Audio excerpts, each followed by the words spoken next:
Hello, thank you so very much for joining us today. You're going to be hearing from myself, Samantha Allred. I'm the North Central Regional Director of the North Carolina Baptist Aging Ministry, as well as Dr. Sherry Lee with Hospice and Palliative Care of Iredell County. Today we're going to be talking about loneliness and grief. And specifically, we're going to be addressing how these two things pair with renewing our faith.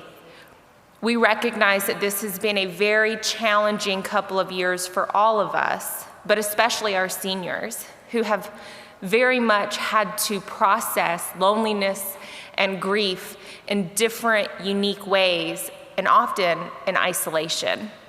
So thank you again for joining us as we dive deeper into these topics, as we understand what they mean, how the church can help, and how us individually can understand and process these things a little bit better. Let's start right off the bat with what is loneliness. Go ahead if you can right now and drop your answer in the chat box. What is loneliness? I'm sure we can come up with other words or descriptors pretty quickly. It's a feeling of being alone. You can be disconnected. Maybe you feel like you don't belong. We talk about isolation as well. That is physically being removed and away.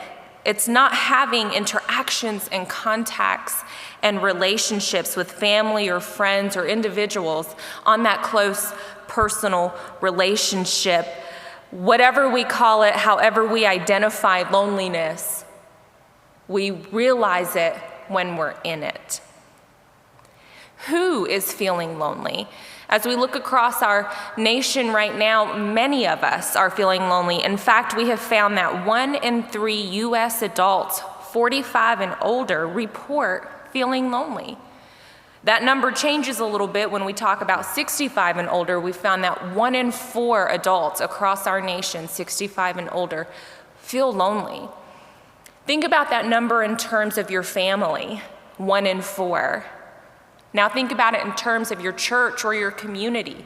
1 in 4 senior adults feeling lonely, feeling disconnected, not feeling like they have anyone to turn to. 63% of men have found that they are lonely. They report those feelings. That number dropped a little bit for women, who reported 58% feeling lonely. There are many causes. Why do these numbers feel so high? Why is it so many of us in a world where we have all these connections through social media, through iPhones? We have all of these ways to reach out, yet loneliness is on the rise.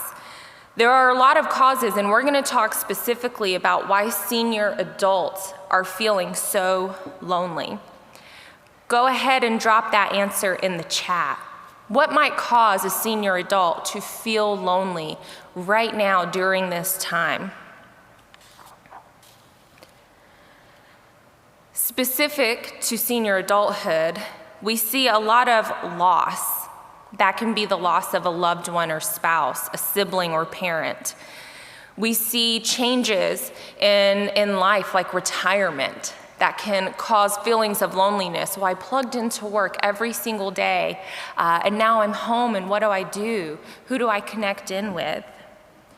We see this very common in our caregivers, whose responsibility is to caring for a loved one, and so they're putting all of the things that they did before to find community and connection on the back burner. They're not attending church as frequently. They're not going to their book club or getting together with friends and family like they did before, because all of their energy is now focused on being a caregiver. We see changes in health as a big impact on feelings of loneliness in seniors. It can be chronic illness, it can be loss of hearing, it could be limited mobility, and so many other things that play into our health that limit somebody from being able to get out the way they did before. We also can see language barriers. We live in a very diverse time, which is wonderful, but for those who maybe are not native English speakers, now they have some limitations and it can be harder to join in and become a part of a connection or a community. There are many reasons that a senior adult might feel lonely during this period of life, but some of these, and I'm sure many of the other answers you shared in the chat box, are very common causes of loneliness. So we have a little bit of a picture on who is feeling lonely. We have a little feeling of why they feel lonely. How can we identify this in someone else? Maybe we're not the one today tuning in experiencing loneliness, but we're worried about a friend, family, or church member. So let's take a quick moment to look at some of the signs or signifiers of loneliness so we can help to identify those in our life that we can help and support. Again, if you already have someone in mind and you want to share things that helped you become aware that maybe they're going through something, that they're experiencing loneliness or grief, please share that in the chat box. We're going to hit just a couple of very common signifiers. They may appear to be deeply bored, right? They're no longer taking interest in all the activities or hobbies or events that they used to participate in before. Just sort of a general lack of interest, a general withdrawal from their community might be a signifier that they are starting to feel or experience loneliness on a deeper level. We may see a lack of personal hygiene, where maybe they're not bathing as regularly, maybe their clothing isn't quite as clean and tidy as it used to be before. Poor eating and nutrition, where there's a huge loss of appetite, or you can go to the other end of that spectrum where there's now an increased eating and it's not the healthiest food. These are big pointers that there could be a deeper problem going on. You may walk into a loved one's home or a church member who hasn't been able to come to services recently and do a home visit and realize things just don't look quite the way they did before. You might see a lot of clutter. You may see disrepair, a general disorganization, and sometimes even extreme cases of hoarding, all because of loneliness.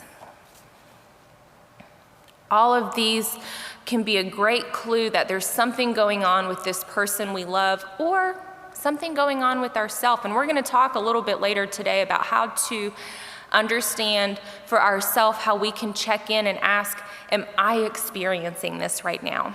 What happens for somebody who may be lonely or isolated? It does have an impact on our physical self. Let's check in with that. Loneliness has a lot of dangers to ourselves. It's a very serious topic. It's one of the reasons at NCBAM we've put so much interest in as a ministry, why we have really expanded a piece of our outreach to address loneliness and isolation. Health experts have told us that it can be as damaging to our health as smoking 15 cigarettes a day. It's the equivalent of consuming 6 alcoholic drinks daily.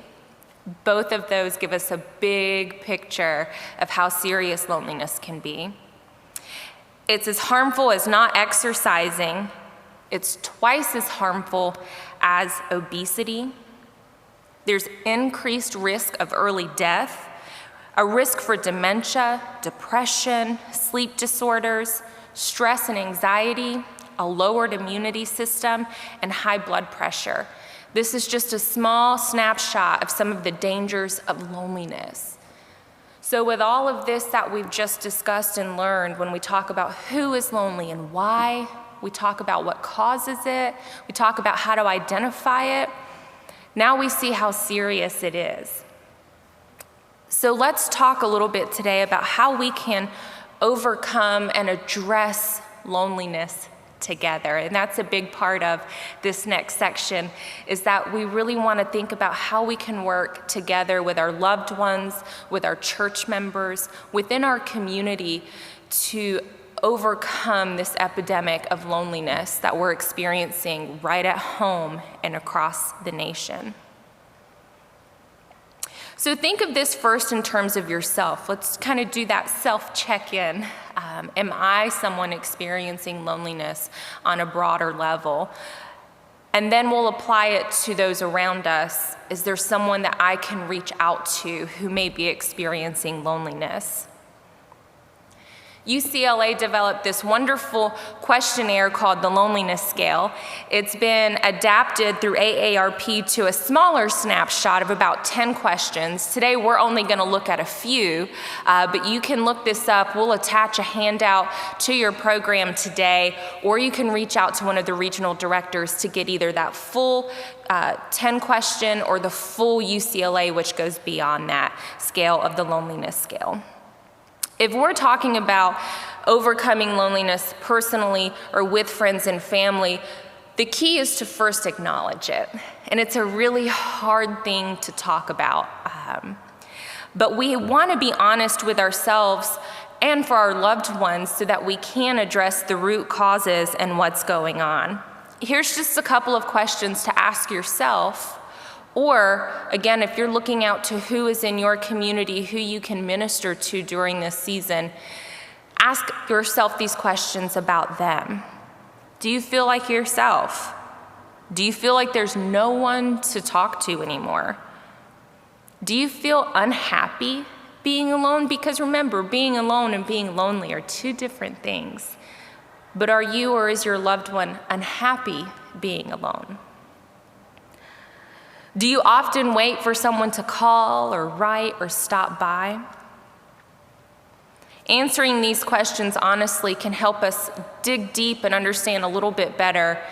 I am experiencing loneliness right now.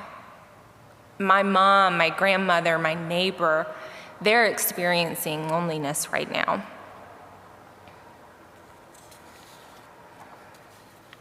As we acknowledge loneliness in ourselves or with our loved ones, we can now begin talking about how we can work through it or overcome it. We're going to take a look at kind of a 4-step plan called EASE, E-A-S-E, and then we'll talk about some specific ways to put that into play. But before we get into that, we just want to first say that as we talk about working through feelings of loneliness and grief, that we want to be gentle with ourselves. We want to have compassion and grace for ourselves, for our loved ones, for our congregation who may be experiencing this. Every day is going to be different. So we want to go into that acknowledging that and being okay with that. Some days we may feel really wonderful. We may feel that we are overcoming this season, that we are walking through it stronger and better.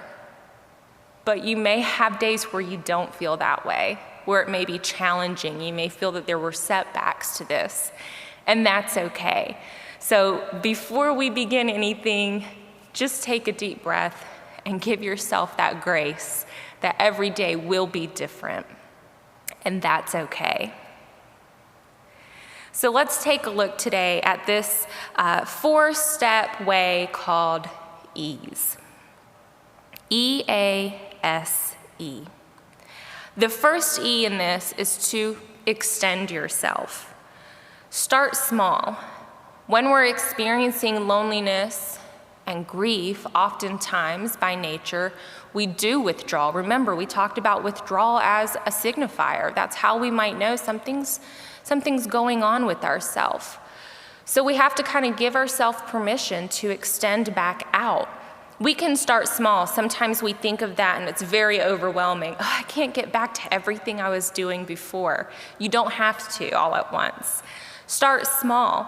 Maybe consider going back to your favorite church service.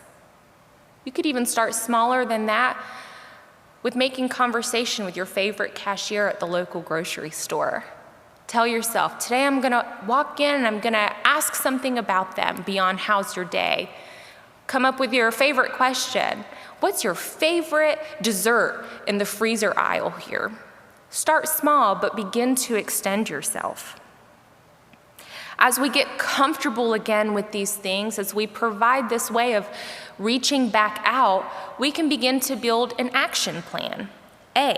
Action plan. Sometimes we can feel a little lost and we feel like life is passing us by and we really don't have a lot of control over it. And there are many areas of our life we do not control. But one thing we can is how we think and the choice of our day. So begin building an action plan on what you want your day to look like. Of course, we understand it may not quite look that way at the end of the day. But if I decide that today I want to have a connection with somebody, that I want to make a phone call and reach out, that I want to go to my favorite restaurant and see my favorite waitress again, we can start small and begin to feel empowered through these action plans. We'll talk in a moment some specific ways that we can build that action plan. S is for selection.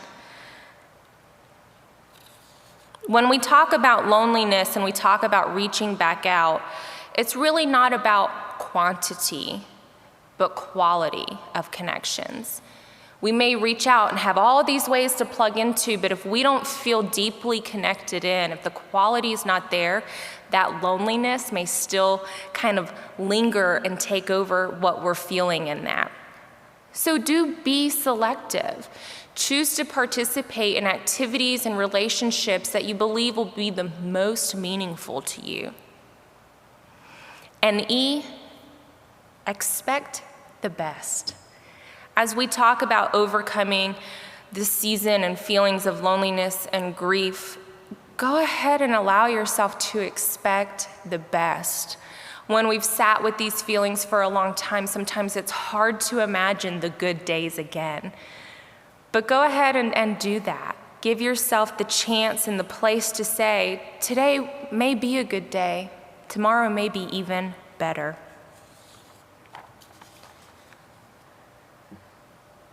So what are some things we can do to kind of build those action plans? How can we truly take these small steps of quality relationships and expect the best? Go ahead and drop some ideas in the chat box right now, ways that you or a loved one, ways that your church is supporting its seniors who are experiencing loneliness, isolation, and grief. We would love to hear some ideas, some ways that you're doing that. But here's just a few ways to kind of get things started. And again, some of these are small, some of these may feel big. The first thing we want to say most definitely and above anything else is that it may be now is the time to speak to a professional. That your senior adult at church, that your granddad, or that you yourself may need that professional support to work through this. And that's a wonderful place to be. And if that's where you're at, we encourage you to reach out and find a trusted professional to speak to. But if you're not quite there, that's not where you're at, here's some other small ways that we can begin to overcome loneliness together. Share your feelings with a friend or family member. We know that they're not going to fix it. We're not asking them to be responsible for those feelings, but just sharing with someone what you're going through can be a really wonderful release and that reminder we're not in it alone. God created us to come together and support one another. He tells us if one of us falls, we all fall. But also if one is lifted up, we're all lifted up. Share your feelings with a trusted family member, friend, pastor, Sunday school leader, someone you feel close to. Maybe you're not quite ready to share that. Write a letter. Drop an encouraging card to somebody else so that we can begin that reaching out, that small way of extending ourselves with cards. Send out cards and letters to those we love or miss or haven't seen in a while, especially given this pandemic that we're still working through. Sometimes it's not as easy to get around and everyone's at a different place as we're coming back together. And a card is a great way to reach out. Consider volunteering. There are so many ways that we can volunteer, but remember, we want quality, not quantity. So look for that ministry or outreach that you're passionate about, that you believe in their cause. At NCBAM, there are so many ways to connect and volunteer, from building wheelchair ramps to installing grab bars, all the way, and we're going to talk about this in a minute, to making phone calls or sending encouraging cards through our Hope line. Exercise and move. If we can get outside a little bit during the day and move and remind ourselves that there is still more happening, that can slowly help us reset and regain as we're trying to overcome loneliness. Invite a friend to go for a walk at your local park with you. That's a small way of getting out together and connecting in again. Consider things like getting involved with your local senior centers and nursing homes, with the school systems in your area. Think about ways like animal shelters, who are always in need of someone to go walk the dogs. Reach out to a program like Meals on Wheels and consider volunteering and serving meals to seniors who are unable to leave their home, but probably also looking for connection. At the end of the day, one of the simplest ways to think about overcoming loneliness is allowing ourselves to say yes to something new, or even something old that we felt like we couldn't do before because we were in that place of grief or loneliness. But saying, yes, I'll join you for dinner. Yes, I'll send that card today. Small steps can lead to those bigger places of overcoming loneliness, overcoming grief. But remember, we don't have to go through these steps alone. So reach out, build that connection again. Like I mentioned at NCBAM, this topic of loneliness, of grief, of isolation is something that we have been very focused and intentional on for several years now. The rise of loneliness among seniors was brought to our attention, and we began to look at how can we as a ministry respond spiritually, impactfully. And out of that, we created One Hope. And so we want to share a couple of those resources with you today before we transition into talking specifically about grief. Out of One Hope, we built the Hope Line. This is a warm line, a warm phone call that anybody 65 and older in North Carolina can make. It's available daily, 9 a.m. to 9 p.m., and you'll see the number up here on your screen. It's a toll-free 866 number where compassionate, trained, real-life volunteers are waiting to receive calls and encourage a senior adult.